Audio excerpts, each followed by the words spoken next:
My great pleasure to have you here for this discussion with some of the leading creatives and executives driving the Arab new wave of talent from behind the camera. My name is Michael Rosser. I'm the Asia and Middle East editor for Screen International. And I like how the weather seems to always be against us on this panel. Last year, it was absolutely throwing it down, and you could barely hear over the rain. Today, it's the wind that's against us, but we're going to soldier on. And I've been so encouraged seeing like a growing amount of exciting Arab talent here in Cannes. I walked past Adam Besser, just walking down the Croisette, who's here in Cannes with Ghost Trail in Critics Week, and I saw Ziad Jalad from Lebanon, just spotted him earlier. The talent is everywhere. And you don't need to look much further than the talent here on this stage. So we have Mostafa El Kashef. El Kashef. The wind is blowing me around. Woo! Raise a hand. And we call him Dada. His nickname is Dada. Dada? We prefer it as friends, yeah. Okay, so Dada.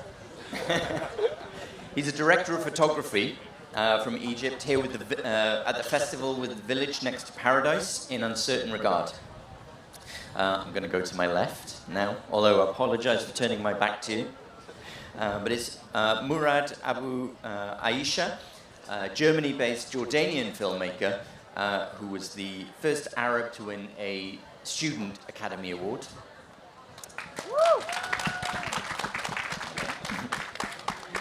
And we're very pleased as well to be joined by Roger Frappier, a prolific Canadian producer and filmmaker. I've got to learn my own microphone up here, nice and loud. A prolific Canadian producer and filmmaker whose more recent credits include Jane Campion's award-winning The Power of the Dog, and who is now working with some Arab talent right next to me.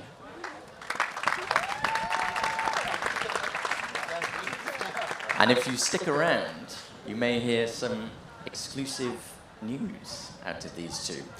But moving on, we have Wayne Borg, the managing director of media industries at NEOM, who is spearheading training of a new generation of Arab talent. And then Zainab Abu Al-Sam, the general manager at Saudi Arabia's NBC Group and NBC Academy, who is also nurturing Saudi emerging talent. Now we're on to Suad Bushnaq, Toronto-based Arab-Canadian composer, whose numerous credits include Arab, international, and Netflix productions. So please welcome Suad. And finally, I'm sure a lot of you must know him. It's Amjad Abu Allah. There you go. There's the fan base.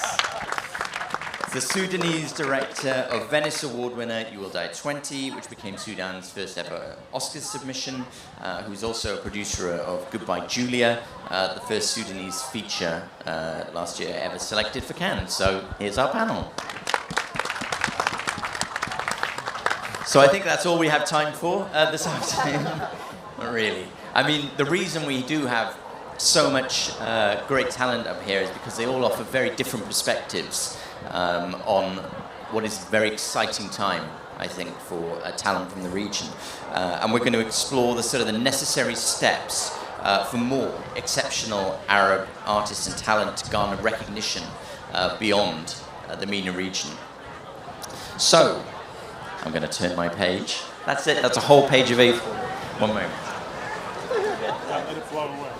Yeah. So, I'm going to go from left to right. So, Murad, like I say, you were the first Arab to win an Oscar Student Award with your short film Television, which had great success around the world and went to Netflix via Mad Solutions. You're now working on your first feature, which is an international production based on a Canadian novel with original Arab characters, right? What can you tell us about this? Yeah, I mean, I think this is the first time we talk publicly about this production. It's a Canadian novel. Nice and loud. The announcement.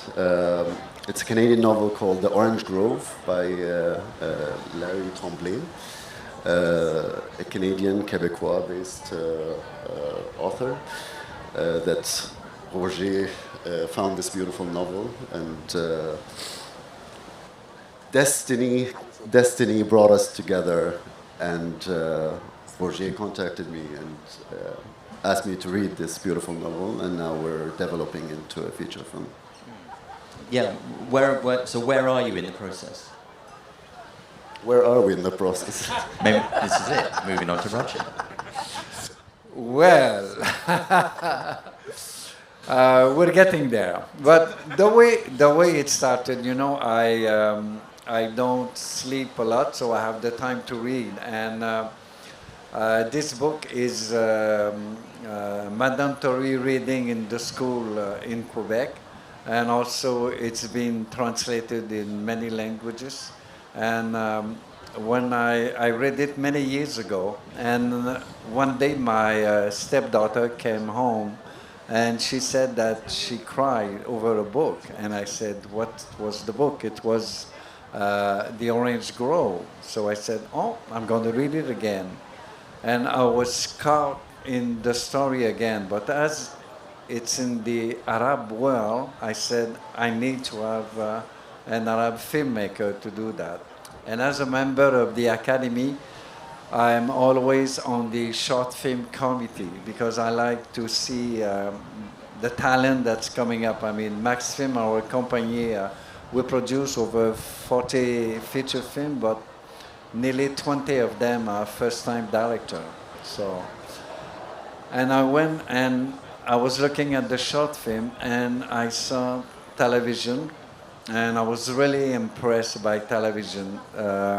By the way Mourad did this short film, the way that you have many, many layers of the story, the way he was able to direct young people. And The Orange Grove is mainly the story of two twins of 9 years old.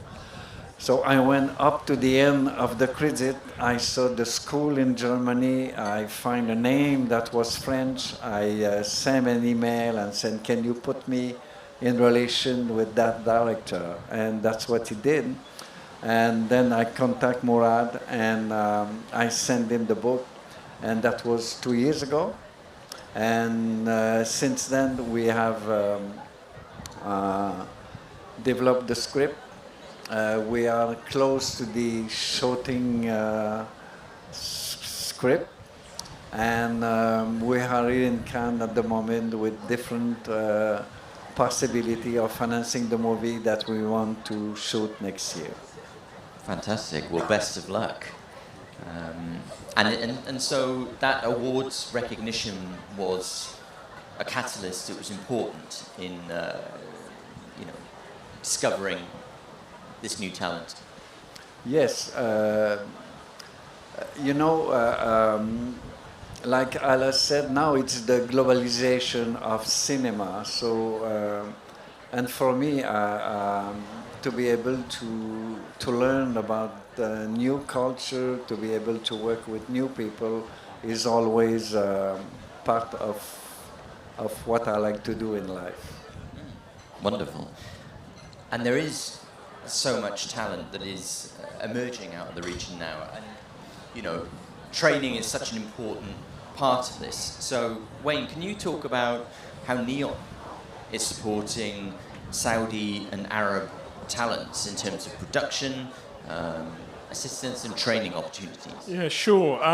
What we're looking to do is at every stage, whether you're school leavers, graduates, even slightly older people who are looking for a career change, to create the right environment and leveraging the ecosystem that we have so that they can, whether it's in front of the camera or behind the camera, have the opportunity to get the right training with world-class institutions, both in NEOM and where those institutions are based.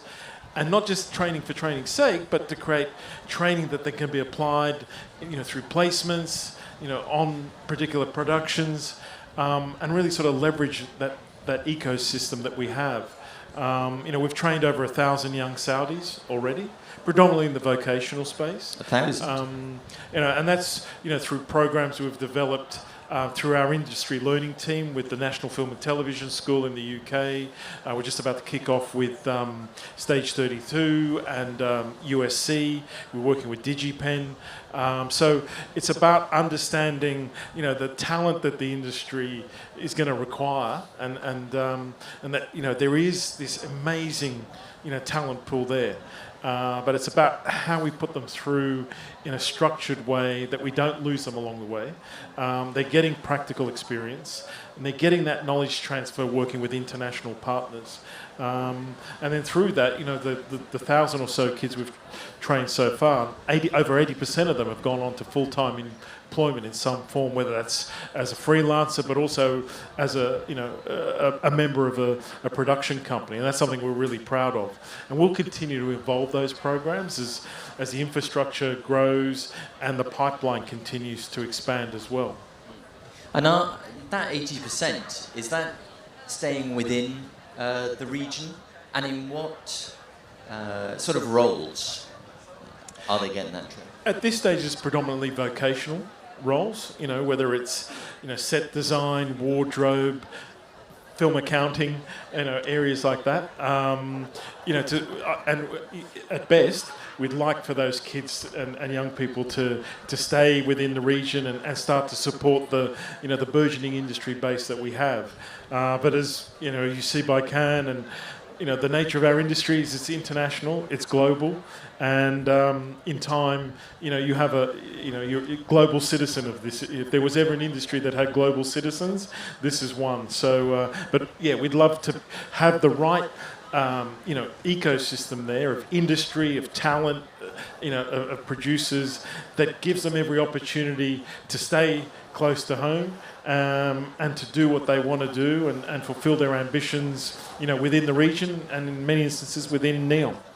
And do you see that there's like a lot of appetite and a lot of hunger to get into this industry? Are you getting a lot of people looking to get involved? Absolutely. Every time we've opened up a course, we've been overwhelmed with applications. Not just in screen, in gaming, and again, there's a lot of convergence happening, particularly behind the camera, in the more technical areas. And it's when you have a population 50% under the age of 30, I often say that storytelling is in the DNA of the region.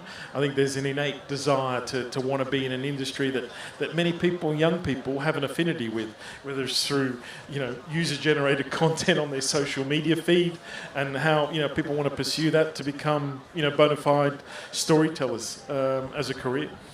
Fantastic. And so Zainab, can I ask, under NBC Academy, you're focusing on Saudi talents, right? Yes. So how do you work on developing behind the camera talent, knowing that Saudi sort of does have a shortage of this right now? Absolutely. So our scope in NBC Academy is to train locals and local talent for the country. So they could go and work in different companies, even in our competitors. This is for the infrastructure, because when we have enough of the talent, everyone wins. What's unique about the academy, and when you won't see in any other around the world, because our situation is unique and because there was this boom that happened and this eagerness to do things way ahead of us going to school and studying it. So there is you're catching up with where the country is at.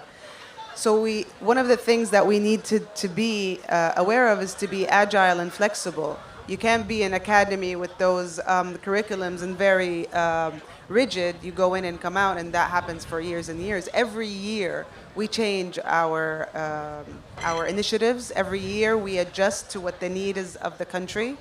And we have a sense of what that need is because it helps that we're part of MBC Group. So I am suffering from the gaps, and I know exactly what we have as gaps that we need to fill. So we kind of help it out with the academy. So we do have the most successful one, and I say successful meaning the most program that provides trainees to go into the hiring, like they get hired and they make it a job, is the on-job training. And on-job training is not only on set. So it goes into on-set training with all the HODs. They shadow them, set design, producers, directors, and on-job training, which are training opportunities within production companies to understand what production finance is, what entertainment law is, into getting so. And that's a very, I call it, high-impact trainee level into job. And there's another part that you won't find anywhere, which is the intriguing and inspiring and educating, because you have someone that would want to be a director, and he likes movies, and he knows he fits, and he wants to be a director. And then we go into the digital and more. You won't get hired after this, but you definitely know where you want to go further. So after a master class or after a online training, he realizes, I don't want to be a director. What I wanted was a creative producer. What I wanted was a producer. All these things are not very known. So you really need to start inspiring and sparking that. And then they go into the more invasive kind of training where they could be someone that you could rely on a set that goes into a high-pace, job. That's fantastic. Yeah. So Mostafa, like the coolest guy on a panel of very cool people, I must say. So this is your second consecutive year at Cannes, right? Last year you were with the award-winning short film I Promise You Paradise, and this year with the Somali film The Village Next to Paradise. So it's amazing to kind of, see this development. So can you share what you feel are sort of like the most important steps for Arab talents to take to kind of replicate the success that you've had? Well, I want to tell you the story about how this film happened, actually, because it's really inspiring for me, and I think it's for others. The Village Next to Paradise, I was in Somalia for 5 months with director Mo Harawi. Yep. So Mo called me 3 years ago, wanted me to shoot his short film. And I was on my way to the airport, and the authorities didn't let me go. I had to get this paper, and I couldn't get it, so I couldn't go to Somalia do the film. And then a year after, when his film went to Berlinale, I was like, congrats, Mo. So he told me, I promise you, you're gonna shoot my next feature. So after 3 years, I got a phone call. He told me, yo, I'm ready, let's do the feature. Come to Somalia. So for me, I shot in lots of places in the Arab world, like Lebanon. I shot in Saudi. I shot in Kuwait, but I have never experienced such a unique place like Somalia, with all the challenges and all. It was very challenging for me, because to get out of your comfort zone and go to a place where it's unknown for me. Like Somalia, for me, I didn't know anything about Somalia. But that's what made me actually felt inspired to go to a different place and hear different stories and actually be a part of telling a story there. And it was actually the first Somali film to be ever shot in Somalia. So for me, that was a big step. And I even met Amjad last year here in Cannes, and he was like, are you going to shoot most film in Somalia? are you crazy? So I'm like, yeah. He told me no one would do it but you. But I remember always, like, my father used to tell me, if you want to do cinema, you have to live life. And if you don't live life, you're not going to do cinema. So for me, going to Somalia and experiencing this for me is life. So this for me is where we get our inspiration to tell the stories, and yeah, that's it. So when did you first know that you wanted to become a cinematographer? When I was young, my father is Kashef. He was an Egyptian director. He passed away. So he always took me to set. He gave me a camera. So I always liked photography. Actually, I was a photographer. So I used to do conceptual photography, and actually I wanted to direct more than to be a cinematographer. But being a photographer made me have this skill. So later on, I could also direct and do other things. So for me, cinematography came from a young age. I was like 14 years old. I started going on set, training, and seeing the camera. For me, I love to be behind the camera. As you can see, I'm not a very good speaker, so I like to be. You are. Yeah, and for me, I really like to project the picture that's needed for the film and what's needed for the story. So this always made me feel that I want to do this. So for someone then who wanted to do what you do, you say it's about, trying to get onto sets, trying to get that training, other talents from the region who want to sort of follow and achieve a similar level of success. It's that kind of path. Yeah, because for me, my mentor is here in Cannes this year with a film, Noon 12. It's called Abdsalam Musa. This guy, he showed me a lot about cinema. Yeah, please. And I saw his passion and how he wanted to give me what he knew, the knowledge that he had. So yeah, I always take this and I want to give it back. Fantastic, thank you. And so Suad, was there a mentor for you that was really important? Someone who inspired you to walk the path that you're on now? I wouldn't say I had a mentor per se, but I do know that both my parents were pharmacists against their will. My mother got an arts degree, got a scholarship to study fine arts in Great Britain, and her dad was like, "Nope, you're going to Damascus to study pharmacy," and that's what she did.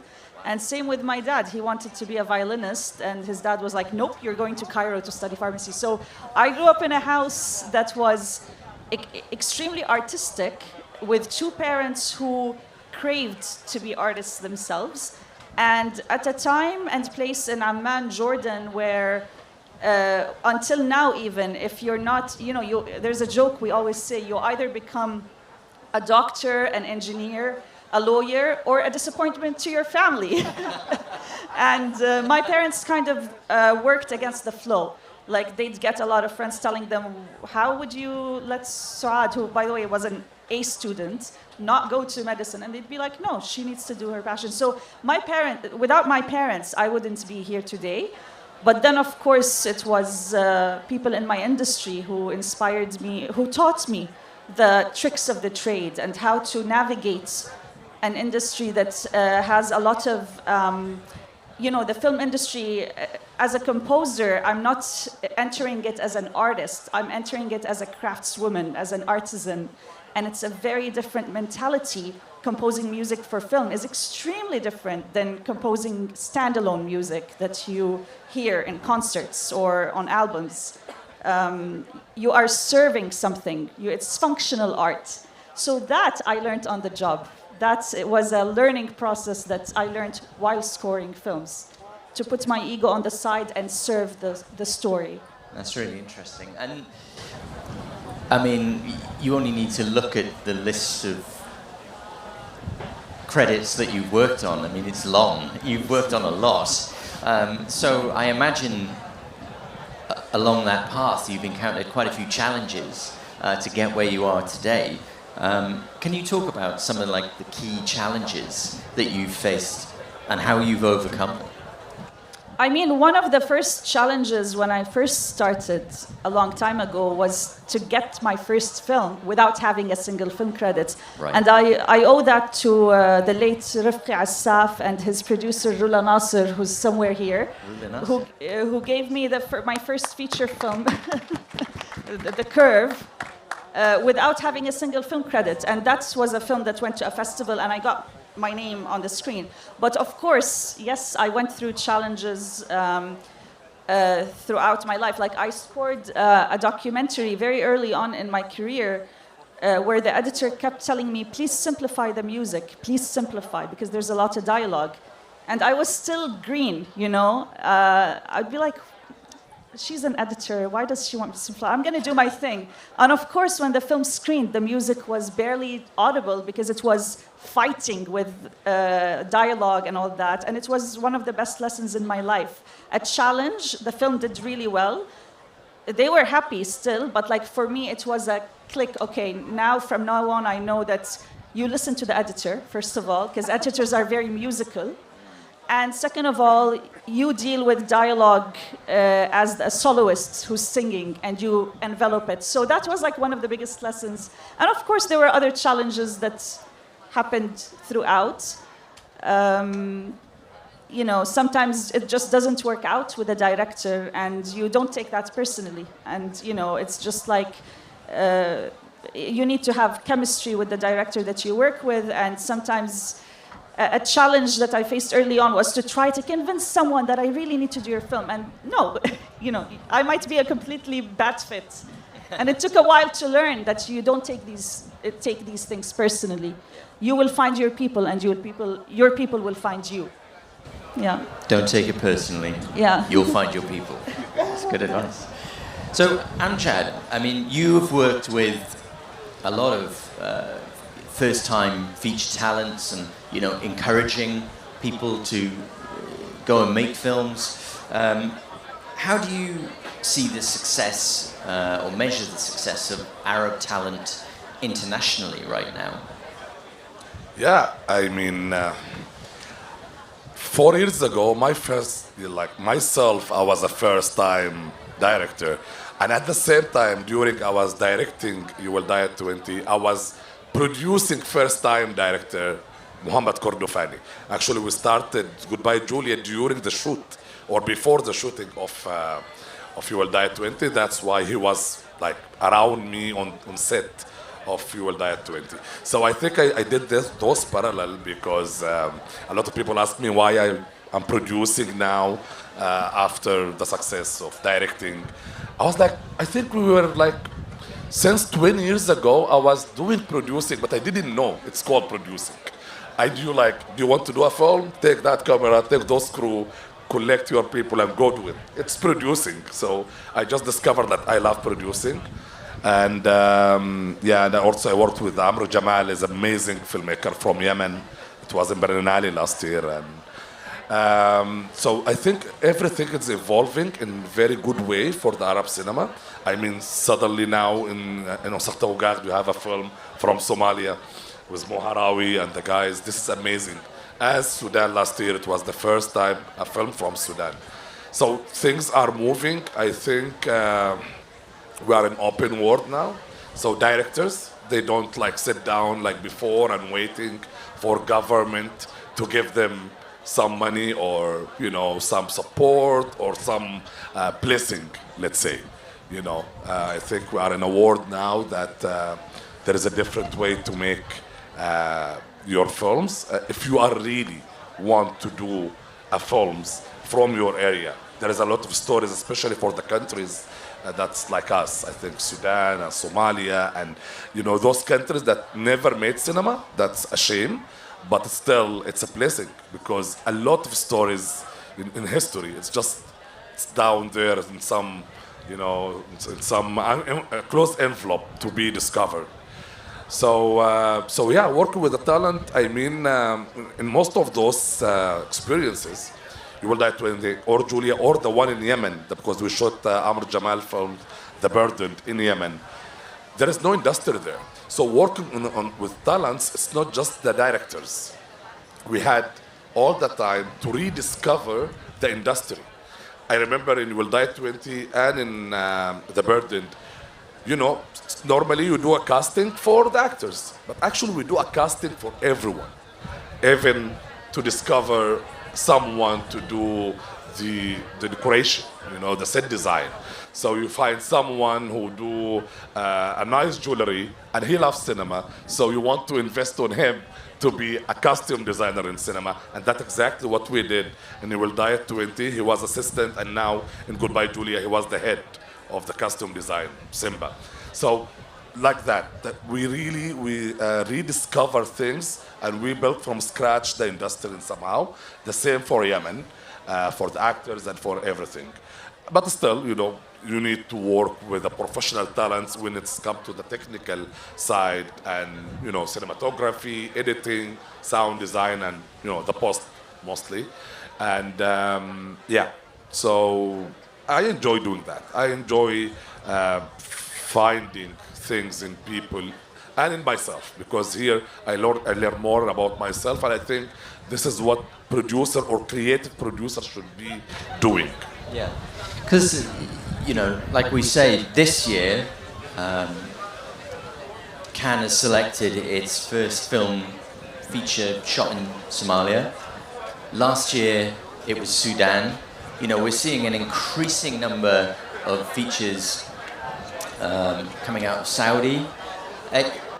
First time from Saudi this year, also this year. Yeah, this is amazing. Absolutely. Yeah, and by the way, the Saudi director, I know him doing short films from 20 years.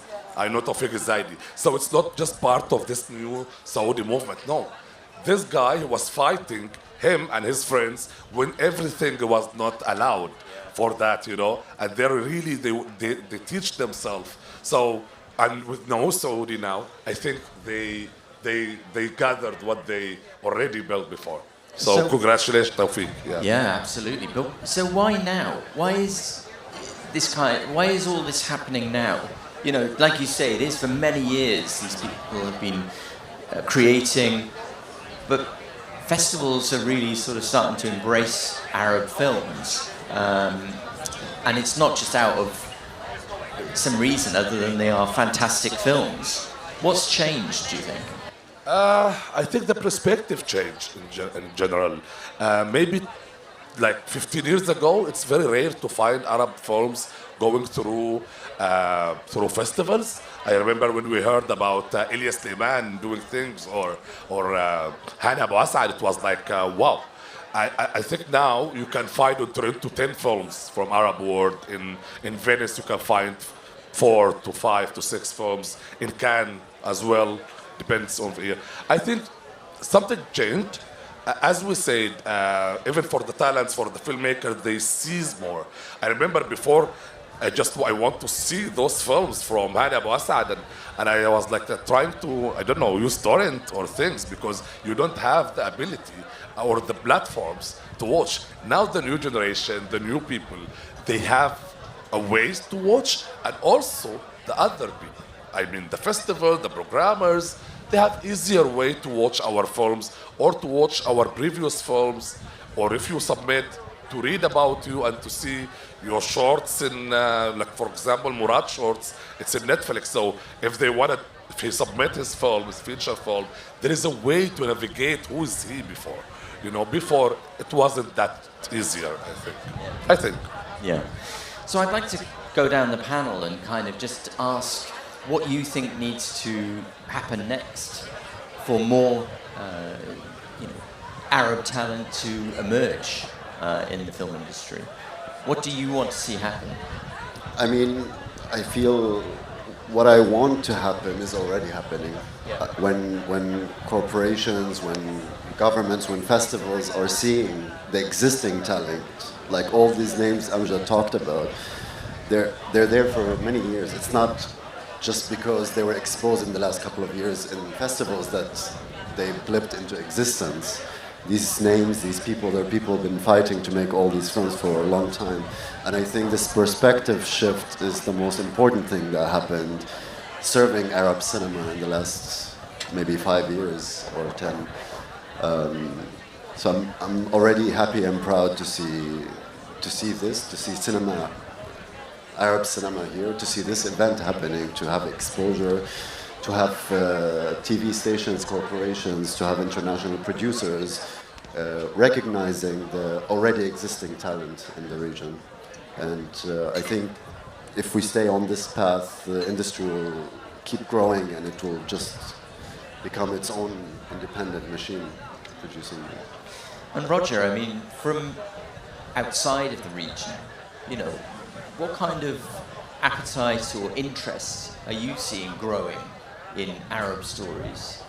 I mean, of course, you know, you've taken an interest yourself, but are you seeing more Arab films coming through?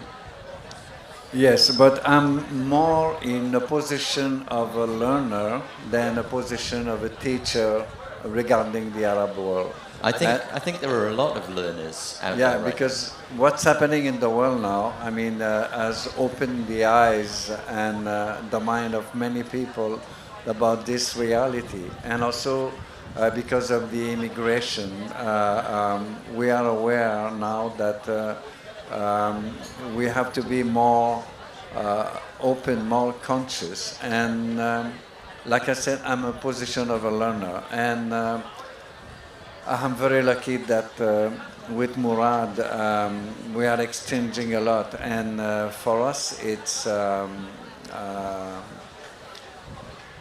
I think for us, it's really the beginning of a new collaboration, new co-production, and new stories, you know, because we have to evolve with the world. And what's happening at the moment is really challenging for us, and we have to be open. Yeah. So it is bringing in new stories at a time when people are so hungry for stories. And also, I've seen many Arab films here last year that were really astonishing, and that I could not believe the quality in relation with the budget. So we have only on that we have so many things to learn, and this is like a two-way apprenticeship. So us, we never have enough money to make a movie, and with less money, I don't want to say that the Arab film should be less expensive, but we're learning a lot of, like he said, all they are learning and where they are going, the way they are shooting. So this is really, we're learning from that. Fantastic. And given your recent announcement of nine films with Telfaz, and your close collaboration with NBC, how do you anticipate these partnerships contributing to the cultivation of new talent within the industry? Again, I think it's the opportunity to work closely with industry, understanding where the skills gaps are and how we help train to fill those gaps as well. So it's not just happening organically, that it is happening in a structured and integrated way, but also providing the right conditions that, you know, that those projects can happen on the ground. You know, we talk about why is this emergence happening, either, you know, talent that's been sleeping out there or the emerging talent. It's because, you know, there's a maturity now and a confidence that people want to see their own stories on the screen, you know, not other people's stories or other cultures. And why shouldn't, you know, that be the case for our region? And, you know, with that, you know, you mentioned Telfaz, you know, they're working with big streamers now internationally. We're creating, you know, as long as we can create the right environment for them to produce those stories in the region locally, that creates the opportunities right across the value chain. Like I said, whether it's people in front of the camera, behind the camera, that's creating that opportunity that historically hasn't existed. So it's really about as integrated as you can, supporting those young producers with the right mechanisms, and then, you know, ensuring the right infrastructure's there so that where they can produce at a relatively lower cost than they would have if they have to go elsewhere. and that it can happen in their backyard to tell the stories they want to tell from here to the world. And I mean, you know, talking about international and elsewhere, Zainab, can you talk about what your strategy is to perhaps push more Saudi talents to work on international productions?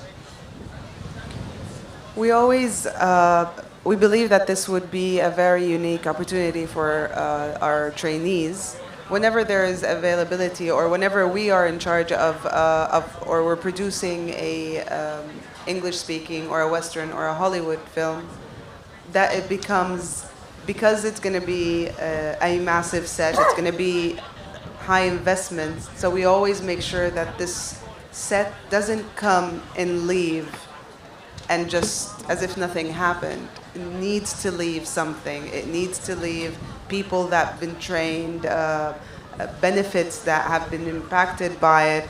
So they become a hot set to really try to pack in as much as trainees as possible.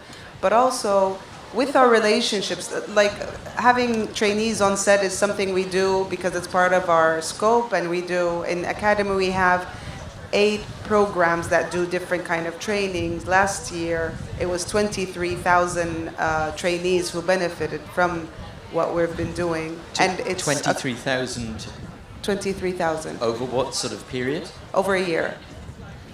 Okay. From very different. Like how much by project? Huh? How many by All right, project? so because we have 8 programs, we've got the program, for example, the on-set training would be 1,000, all right? But we have also online classes, semesters, those would be, for example, 2,000. So we have different programs to give us different numbers. And the level of training is sometimes high impact, sometimes more educational and not vocational on set. So it depends on what program you've chosen. We've got scholarship. Scholarship is not very high in numbers because it's abroad and it's away. So those are around 30, 40 people usually. But we have to do different intervals, like high impact, low impact, concentrated, quality, Amazing. quantity. I had 4 Saudis filmmakers train with me in Sudan for Goodbye Julia, by the way. Really? Yeah. And are they through part of... through Al-Hay'a, through They the weren't association. Academy? All right, we're all Yeah, not we're all same? happy Oh, okay. that they've been, but because we do train for other companies, and other companies also train. This is the way to do it because and in terms of international, what I was trying to say is, so this is our scope, but with our connections, with our partnerships, sometimes I have a producer calling me from the West or from LA saying, I'm casting for an Arab doctor, and I try to get someone Saudi to go and audition there, someone that is well represented, because the misrepresentation has gone far, far, far, too far. So it's long overdue, and I think there is no excuse to have something misrepresented when the world is open this much. And so that's what we're trying. We try to help them, even though the film is not ours. We don't have anything to do with it, but we try to push. The stars might not be ours also, but we try to make it as much as possible a win-win in terms of one of the local talents is making it, and if there's an international thing coming out, we do it justice with the good representation. Could you talk just a little bit more, just briefly, on that sort of misrepresentation and why it has gone too far? I don't know why it has gone too far. It shouldn't. But in general, we've grew up watching all the films representing Arabs a certain way, and with the level of detail that Hollywood and the accuracy that Hollywood has in everything, I don't know how they get it wrong that long. Like, you have to think, right? Still. Even in music, like a lot of scores that are meant to be in Baghdad are Indian with a sitar. Like I'm they like, cannot, basic Googling. Like, just Google it. It's not even... So it's not. So It's not just you with see the a director that goes the length of commissioning the China company that did the same China of that period. Like, it's a lot of detail, right? Why aren't you getting the headgear right? Like, why isn't it? Yeah. Right? Exactly. And now, actually, we're still speaking about how the world became opening to each other, but still Hollywood close to what they used to do. But I think, and I think it's changing. Why it took this long is not something that I could answer. They need to answer. I give them a lot more credit than to say this is just ignorance or they didn't do their homework. You know. So Well, maybe it will be I more. expect a lot Of better course. in the future. Well, hopefully, as more Arab talent perhaps works on the international team. But on the other hand, last year there's a festival in the north country of Quebec in a mining town where you have First Nation people and workers. And the movie Inshallah was there, and you had 600 people who applauded for minutes. They were really touched by the movie. So now there's an image of the Arab cinema that is really going to places where it did not exist before.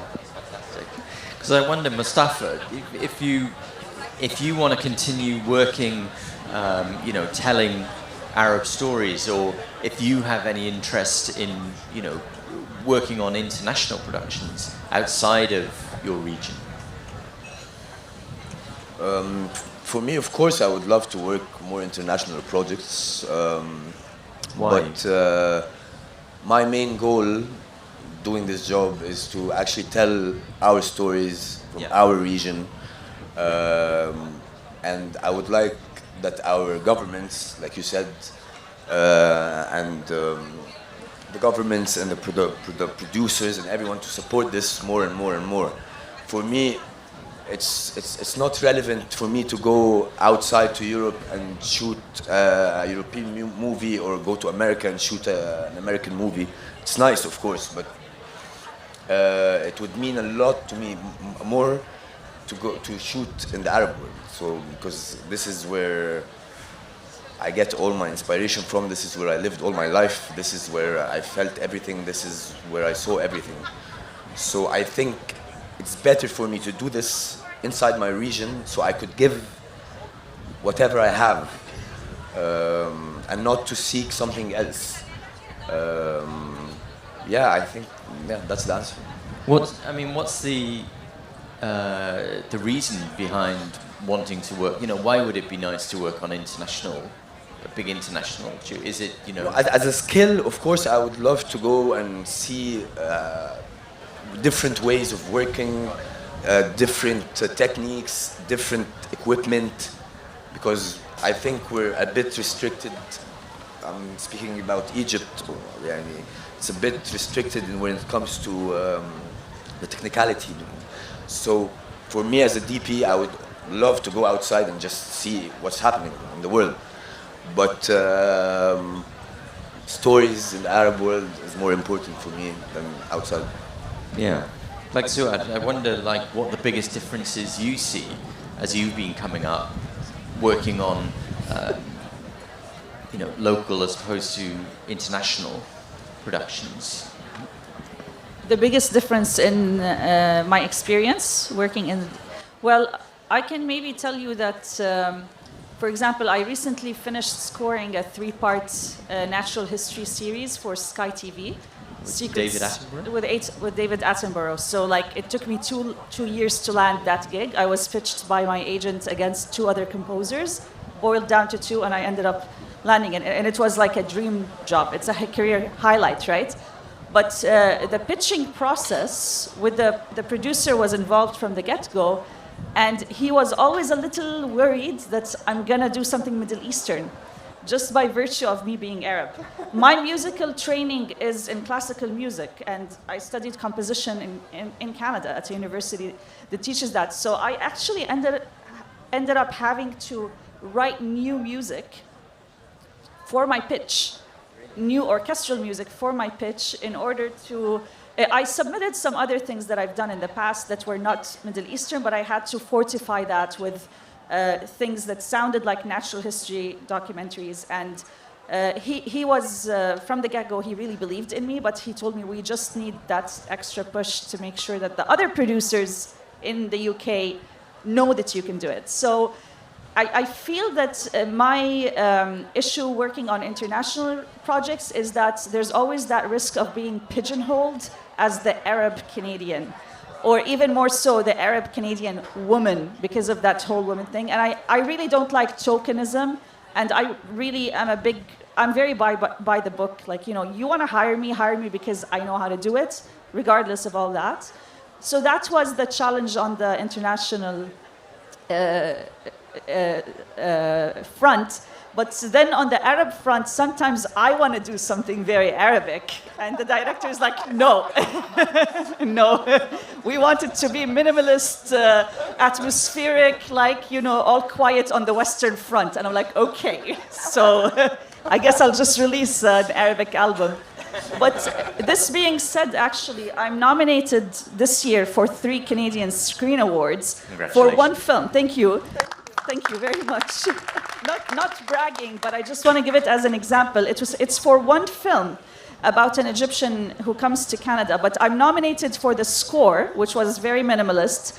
I'm nominated for a pop song that I co-wrote with my brother and friend, and I'm nominated for an Arabic dance song. So, like, 3 different avenues, and in a way, you think about it, you know, it's a good kind of proof of versatility. And as composers in general, we need to prove that we are versatile enough, because our turnaround, as opposed to directors, for example, a director, he has his specific language, cinematic language, and every few years he or she makes a film. With composers, we are working on a 2-3 month turnaround, and you need to kind of be able to cover a lot of genres, but also a lot of cultural aspects.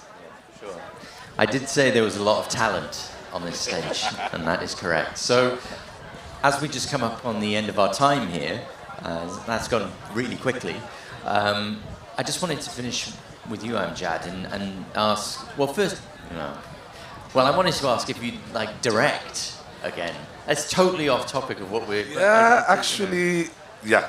This is what I want to do. Actually, I'm still producing. I'm producing like many new Sudanese feature film and one Saudi feature film. But so I have 4 projects as a producer, but still I have 2 projects as a director. One of them with Muhammad Hifzi, is somewhere here. I'm very proud of this one. And yeah, and go back to the international question. Actually, you know, I had CA as an agent, and we talked a lot about to go there and do like American movies. And I was like, no, but I can do an American movie, historical, talking about something in Sudan history or an Arab history. Yes, but I will not talk about, for example, like I got a lot of proposal for about Black American. I was like, yeah, I'm Black, but I don't know how Black American live and talk, and I can direct that, you know? You know? So yeah. So I think in the next projects, yeah, with Hifzi or the other project that I'm preparing, I think it's had this international voice, but inspired from Sudanese present, you know, the war now and what's happening, and also the history of Sudan. So yeah, looking forward to that, and looking forward to work with all those beautiful faces, especially this guy and Suad. And so just to finish then, I imagine that a lot of young talent must come to you, knowing your track record and asking for, you know, like, how do I get into this business? You know, how do I succeed? How do I get where, you know, you and your team is? What do you say? You mean now or before? Like now, when people come to you saying, you know, I want to kind of get into the business, yeah, and they're sort of young Arab talent, what is the advice that you give? When especially when like people like, I want to be a director, I just ask them, when you go to any new cities, did you go to museums? Did you go to concert? Did you listen to the pop music and the old music, Edith Piaf? And did you really filling yourself with art every day? If not, go do that first and then think about directing. Love it. Fantastic. Thank you so much. Well, I Really enjoyed that conversation, and I hope that you did too. So please, I hope you enjoy the rest of your time in Cannes, and in the meantime, please thank our panelists very, very much. Thank you all.